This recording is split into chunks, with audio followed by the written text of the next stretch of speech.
Drama की starting में हम देखते हैं कि निंग गांव से शहर आई होती है। वो वेट्रेस का काम कर रही होती है, तभी उसका बॉस आकर उसके साथ जबरदस्ती करने लगता है।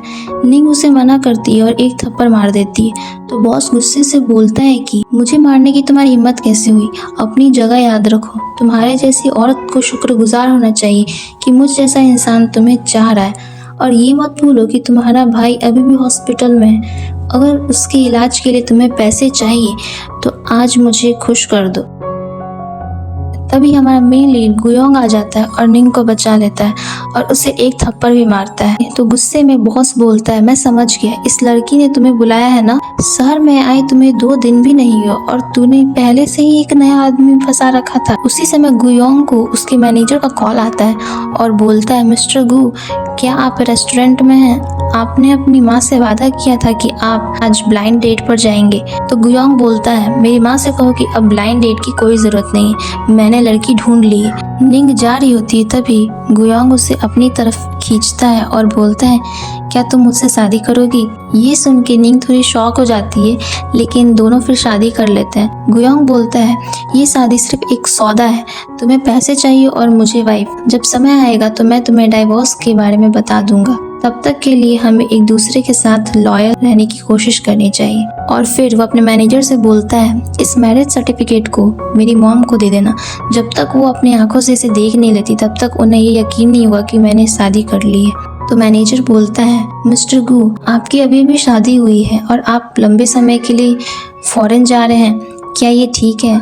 क्या आपकी वाइफ को इससे कोई प्रॉब्लम नहीं होगी? तो गुयोंग बोलता है, वो सिर्फ एक लड़की है जिससे मैंने अपनी माँ की खुशी के लिए शादी की है, वो मेरी वाइफ नहीं है। 5 साल बाद गुयोंग अब्रॉड से वापस आता है। वो अपनी आईडी चेक करवाने के लिए जाता है तो गलती से रिसेप्शनिस्ट से कॉफी उसके कपड़े पर गिर जाती है। तभी निंग टॉवेल लेकर आती है। दोनों एक दूसरे को देखते हैं और उन्हें एक दूसरे की शक्ल कुछ जानी पहचानी सी लगती है, लेकिन दोनों के स्टेटस में इतना डिफरेंस होता है कि वो एक दूसरे को पहचान नहीं पाते हैं। गुयोंग बोलता है, मुझे एक रूम चाहिए जो इसने साफ किया हो।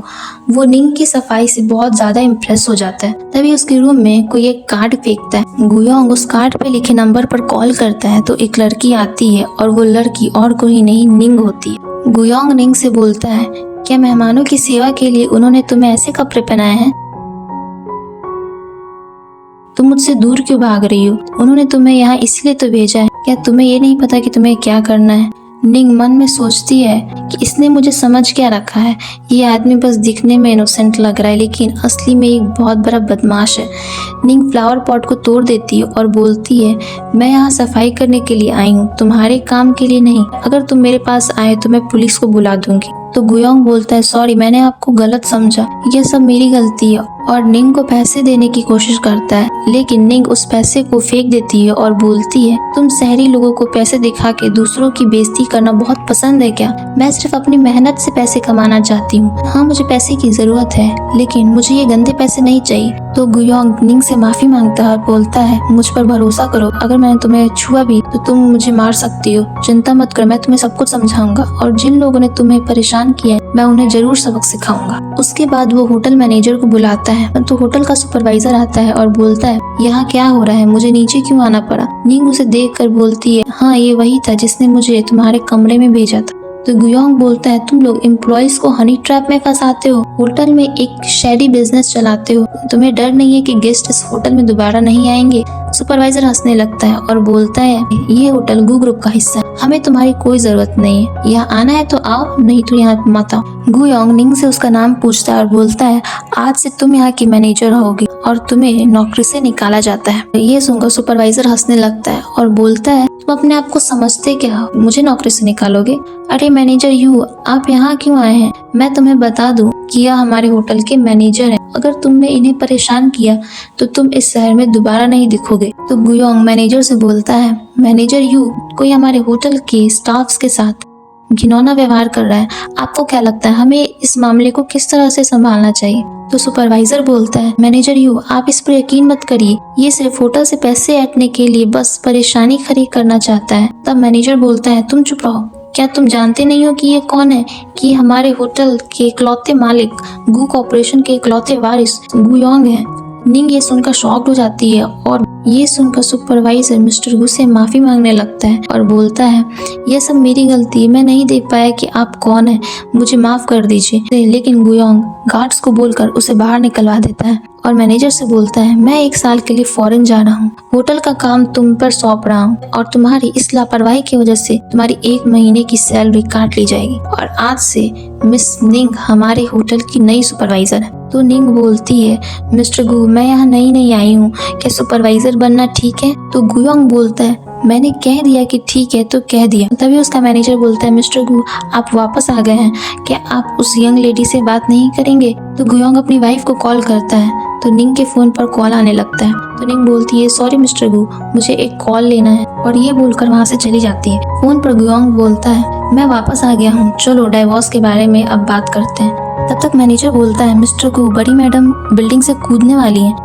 ये सुनकर गुयोंग जल्दी से घर पहुंचता है और अपनी मॉम को रोकता है। उसकी मॉम बोलती है, मैं जिंदा नहीं रहना चाहती हूँ, मुझे मरने दो, मैं इतनी बदकिस्मत क्यों हूँ, मेरे बेटे की शादी को 1 साल से ज्यादा हो गया लेकिन मैंने अपनी बहू को एक बार भी नहीं देखा है। तो गुयोंग बोलता है, मॉम प्लीज ये दूसरी मंजिल है, यहाँ से कूदने से आप नहीं मरोगी। तो उसकी मॉम बोलती है, तुम सच में चाहते हो कि मैं यहाँ से कूद जाऊँ?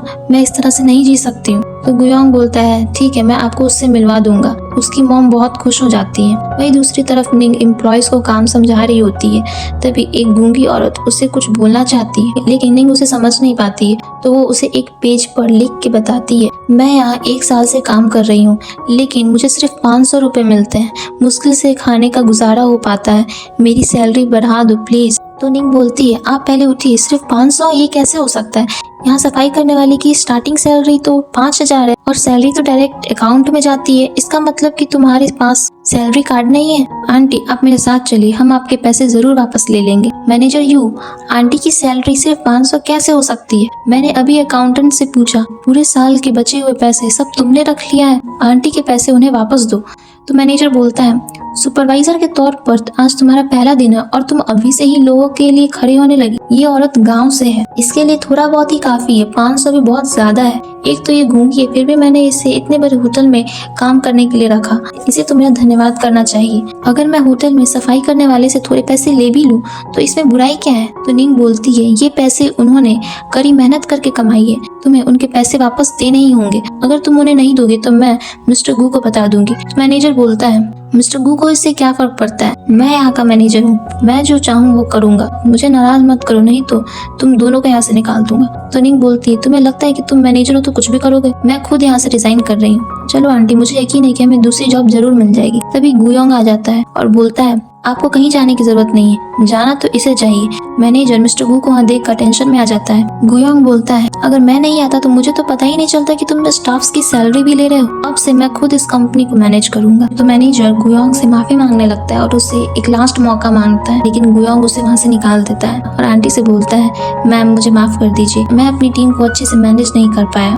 जिसकी वजह से आपको बहुत तकलीफ हुई। आपकी जितनी भी बची हुई सैलरी है कंपनी उसका आपको डबल देगी। गुयोंग निंग की ईमानदारी और अपने काम और स्टाफ्स के प्रति उसका व्यवहार देखकर बहुत खुश होता है और उसे 20,000 यान का इनाम देता है। निंग इससे बहुत ज्यादा खुश हो जाती है और अपने भाई से मिलने जाती है। उसका भाई निंग से उसकी खुशी का रीजन पूछता है तो निंग बोलती है, मैंने जॉब बदल ली है, मेरा नया बॉस बहुत ही ज्यादा अच्छा है, मैं तुम्हारे इलाज के लिए जल्दी ही पैसे जमा कर लूंगी। तभी गुयोंग का कॉल आ जाता है। वो निंग को बोलता है कि मेरी मॉम तुमसे मिलना चाहती हैं, तुम्हें उनके सामने ऐसे एक्टिंग करनी है कि वो तुम्हें अपनी बहू के रूप में कभी भी पसंद ना करे, और एक बात याद रखो, यही एक तरीका है जिससे हम दोनों आसानी से डिवोर्स ले सकते हैं। वहीं दूसरी तरफ निंग की फोटो को देखकर उसकी मॉम बोलती है कि भले ही मेरी बहू बहुत ज्यादा अट्रैक्टिव नहीं है लेकिन वो एक अच्छी हाउसवाइफ जरूर होगी। तो गुयोंग बोलता है, मॉम वो एक हाउसवाइफ टाइप की लड़की नहीं, वो बहुत ही मतलबी और घमंडी है, उसने मुझसे शादी सिर्फ पैसों के लिए की थी।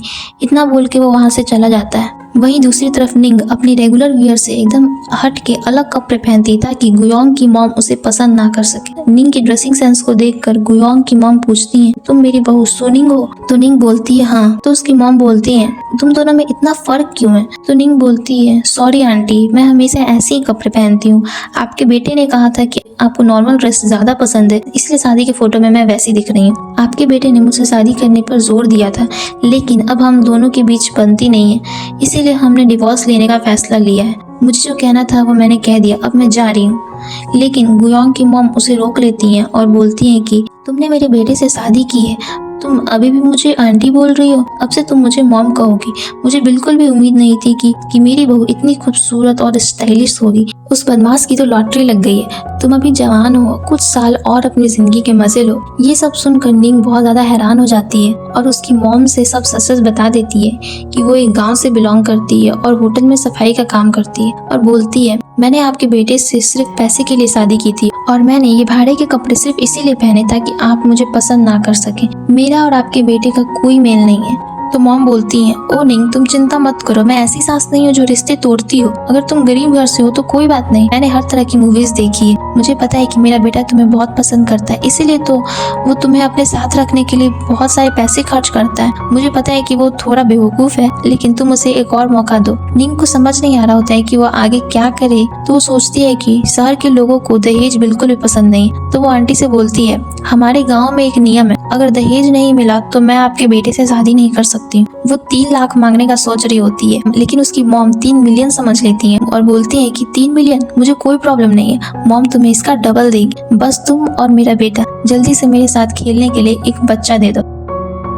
तुम्हारा अकाउंट नंबर क्या है, मैं पैसे ट्रांसफर कर देती हूँ। निंग पैसे लेने से मना करती है, लेकिन गुयोंग की मॉम 30 मिलियन युआन ट्रांसफर कर देती है और बोलती है तुम मुझे अब से आंटी नहीं मॉम कहकर बुलाओगी। निंग के मुंह से मॉम सुनकर वो बहुत ज्यादा खुश हो जाती है और गुयोंग को कॉल करके बोलती है बदमाश, तुम्हारी वाइफ लगभग जाने वाली थी, लकीली मेरे पास पैसे थे तो मैंने अपनी प्यारी बहू को 30 मिलियन देकर रोक लिया। 30 मिलियन युआन सुनकर गुयोंग तो पूरा हिल जाता है और मैनेजर को वापस कैफे चलने को बोलता है। और इसी के साथ ये पार्ट यहीं पे खत्म होता है। मिलते हैं इसके नेक्स्ट पार्ट में, तब तक के लिए बाय।